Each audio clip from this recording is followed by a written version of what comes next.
Alright guys, so you all know the beloved Slantback that has been on this channel since the beginning. This is my first Humvee I got.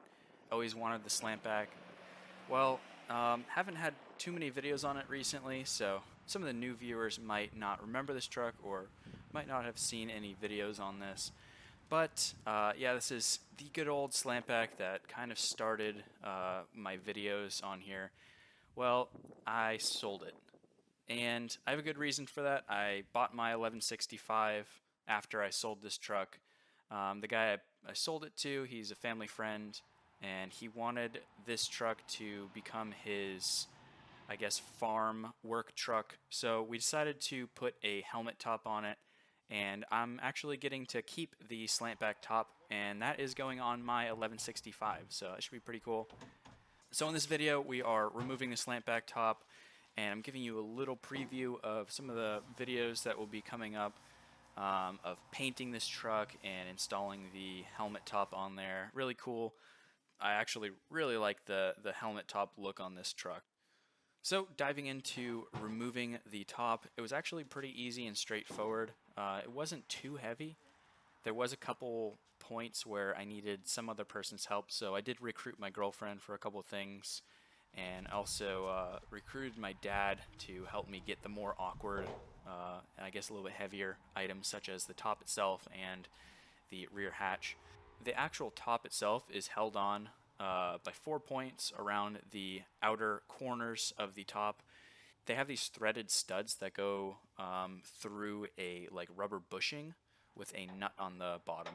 So yeah, you just undo the nut. Just make sure you keep everything. You want to keep it all nice and organized so you don't forget where things go. So I keep them all in labeled Ziplocs. I guess on the mounts, the rubber that's on all 4 corners is just for vibrations maybe? Not too sure. Since this is the first time I've really removed any of these tops like this, it was kind of a little bit of a learning process, but I think the way I did it was fairly simple and not a bad guide to follow. Next, we're taking these little pads off. I guess that's for if you're in an accident or anything, you don't whack your head on the B-pillar. Taking them off because it does attach the B-pillar to the roof. I had a little bit of trouble removing these. Some of them were really hard to get off, but end up getting everything all off. Trying to figure out why the roof isn't coming off now. It looks like all the bolts around the turret support are holding the roof on. I guess it sandwiches down. Recruited my girlfriend to hold a wrench on the nuts, and I went on top and loosened all the bolts. Probably should have used an impact gun for this, as I just used my my socket wrench, but it's alright. I think there was maybe like 20 bolts holding that whole thing on, maybe 30. It was quite a bit. So now I'm just getting the doors off, get them out of the way, move the mirrors out of the way. This top wasn't really that heavy. It was just like an awkward, I guess, awkward shape, and it was kind of hard to push up on either side while trying to get your body around the front windshield pillar, and I guess just the body of the whole Humvee itself.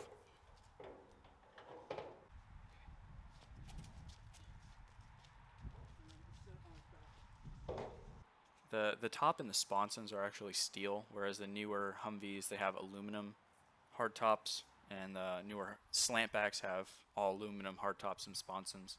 So there's a little bit of rust forming on all the joints, which I need to take care of. You can see right here, this is the turret support.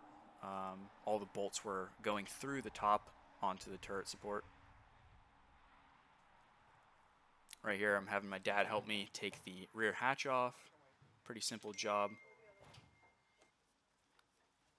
This hatch wasn't too heavy. It was, again, just awkward shape. Once I got this off, now it's time to loosen up the sponsons. The sponsons have these thick aluminum brackets that are going into the back right here. I'm going to take all these off. And then they have bolts that go through all along the side of the body.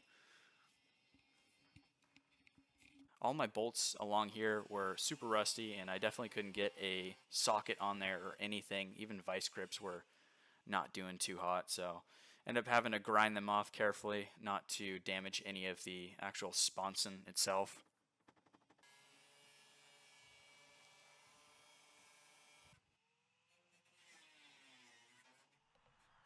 And next day, started to get too late, so I had to pack it up for the night and start the next day.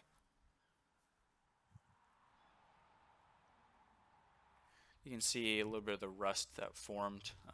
Decided to go ahead and start treating this a little bit with some phosphoric acid. I guess this neutralizes and also somewhat dissolves some of the rust. I'm definitely going to have to strip this whole thing down and get it all nicely sanded, but this is a quick little job that I thought I would do. This passenger side, the bolts were a little bit more intact and less rusty, so I was able to get a socket on some of these. Next, I was just taking my little radio antenna off just to get it out of the way so I could grind some of the bolts that were in the back that were a little bit more rusty. And then this right here is the rear turret support mount. It goes onto the C-pillar. Again, it has a little rubber isolator that kind of knocks down some of those vibrations. And it has all these little spacers, so definitely don't want to lose them.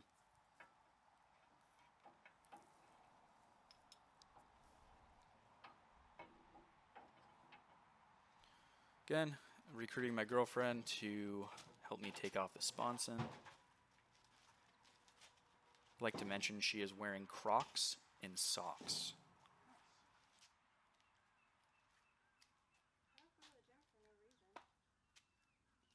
Next, I'm taking all the bolts that are holding the B-pillar off.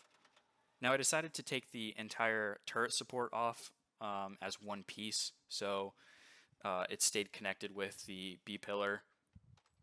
So after I took all these bolts off, the next thing I had to do was remove the bolts going to the mounts for the turret support that are on top of the windshield frame. So it's just 4 bolts on each mount. It was pretty simple, and it has these little spacers. I think there was either 1 or 2 plates. I think there was 1 plate behind each of these mounts that go to the windshield frame. But there you go. The Slantback top is off. So here's the Slantback top. There's nice rust in all of these little corners right here. So we're gonna go ahead and spray some of that acid on here. Since this top is going on to my 1165, I kind of just wanted to put it on there instead of letting it sit for a while until I am ready to put it on. I didn't really want it sitting around like in the grass or anything, and I was kind of excited to get it on and see what it looked like, so went ahead and threw the sponsons on.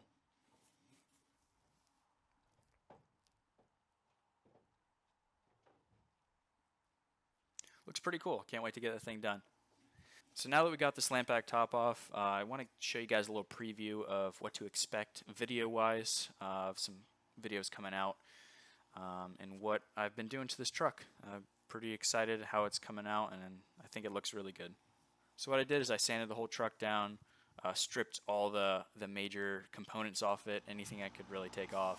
So I sanded down the whole body and actually got this low profile helmet top. I think it looks absolutely amazing. Got this from Black Dog Customs.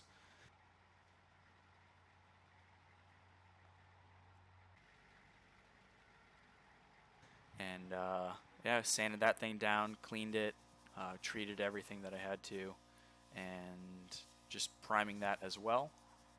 This whole truck, after priming, will get a Raptor liner finish. So you can see me doing right here.